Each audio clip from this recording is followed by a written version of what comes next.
This is the story of an ordinary man who thought he could do magic, but he couldn't. And also the mysterious way he disappeared, which we're going to find out about. And, yeah, lots of weird stuff. What was that? Shut up. We agreed you wouldn't be in the intro this week, so the listeners wouldn't know if you've drowned or not. I know, but I thought you'd do a better job of the intro than that. You ruined it now. I'm Morgana Huddleston. I'm Alfie Reese. Sorry. Welcome to Truthdiggers.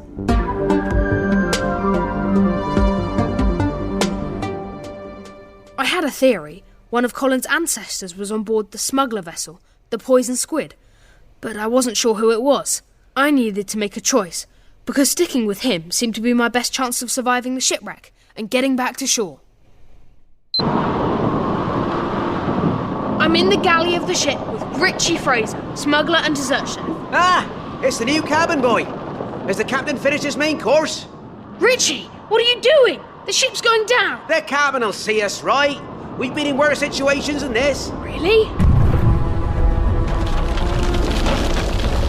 The planks of the floor were starting to come apart under my feet. The ship was breaking up. Whatever magic the captain had used to protect it before, it seemed to have a bug. Richie, are these barrels empty? Think so? That one had limes in it, and that one had cinnamon. Right, let's... You had a whole barrel of cinnamon. Cabin likes cinnamon. We get through a lot. Right, you get in the lime one, and I'll get in the cinnamon one. And hopefully we can ride the waves to shore.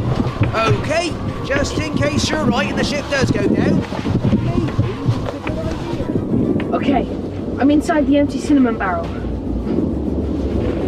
Smells nice. I'm going overboard! Ow! This is not a comfortable way to travel. Meanwhile, I'm in the woods with all the witches who'd used the odd stone to raise that storm Alfie was caught in. Agnes! I've seen them! This is Jane, the witch tasked with keeping the... Out of the way, girl. Well, what news? The ship is sunk! What happened to the crew? I think they've mostly survived. No, don't worry.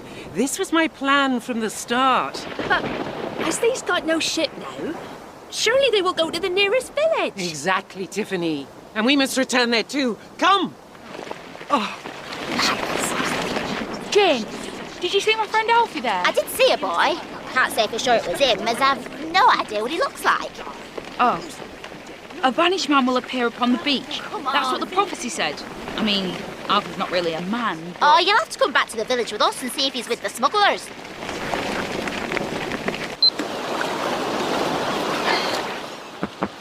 Hello? Hello? Testing. Richie and I managed to keep our barrels afloat until we reached the shore. And my phone was okay, which was a relief because it was the 18th century and I couldn't back anything up to the cloud. Seems to be working fine. The ship! By thunder, it's broke apart! William! There was no sign of Richie's brother, and the sea was too rough to go looking for anyone. Several other crew members had made it to the shore though, including the captain. Right, lads, salvage whatever you can from the wreckage. We'll head back to the village and rest up there.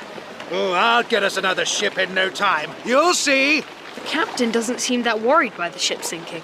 No, he's got a lot of confidence, the captain. We gathered what we could from the shipwreck and walked back to Kerr's Gate, where Morgana was waiting for me. Finally, there you are. I've been waiting for you for ages. Oh, sorry. I was kidnapped by smugglers, and then their ship sank, and I almost drowned. I know. I'm glad you're okay. Don't make a big thing of it. Did you find out anything while I was gone? Loads. Me too. I think we might need to do a bonus episode to fit it all You in. go. This the village of Kerr's Gate, yes? Apparently. Ah, good. I'm sure there'll not be space for all of my crew at the inn, but if you can find some spare rooms for us... Captain? Yes, old woman. You'll not be staying at the inn. In fact, you're never going to move from this spot ever again. Peculiar thing to say.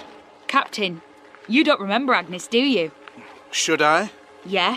She's the one you stole the odd stone from? And this child has brought it back to me. No, she hasn't.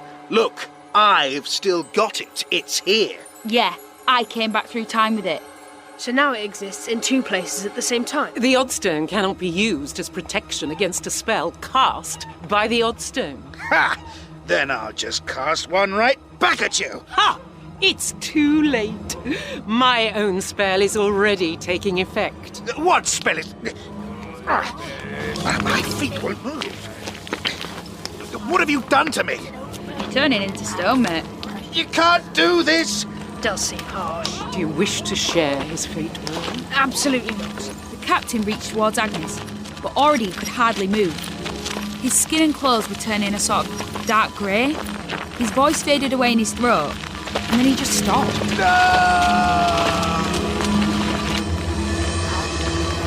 I sort of wish I hadn't seen that. No, creepy. And as for the rest of you, don't even think of trying to reverse the spell. I hereby curse you all. Neither you nor any of your descendants will ever be able to perform magic, and none of you will ever be able to leave Kerr's Gate.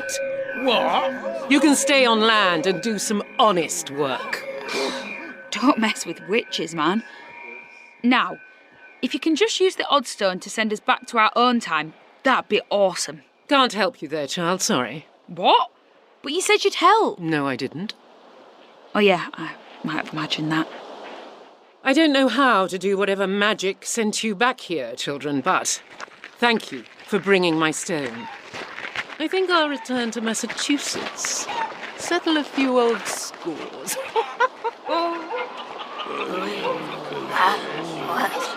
So, how do you feel about these witches destroying your ship and turning your captain to stone? Stranding you here in this village? I feel like it's all your fault. They brought the jewel here. That witch said so herself. But the witch did it. Why don't you take revenge on her? 'Cause she'll use her magic against us. But you can't take out your anger on a couple of kids. Why not? Because it'd be wrong. We had nowhere to run. The pirates had us surrounded, and we had nothing to fight them with. And then... A white light appeared from the sky. It was so bright, but we couldn't see where it was coming from. We were dazzled by it. And then a strange figure emerged from the light. It was light blue and had blurry edges, like it was made of cloud or something. It floated in the air and it seemed to have no legs, but 6 or 7 or maybe 8 arms. It was hard to count. It looked nice and friendly and quite cute. It's an alien! Wait, that library book Colin wrote all the spells in the back of. There was a doodle in the margin of it, and it looked like that alien. You're right. Greetings! Please do not be afraid. Come aboard my ship. Maybe Colin saw this alien, and it had something to do with his disappearance. But what should we do? Trust the alien, or run away? Go to the Fun Kids website and let us know.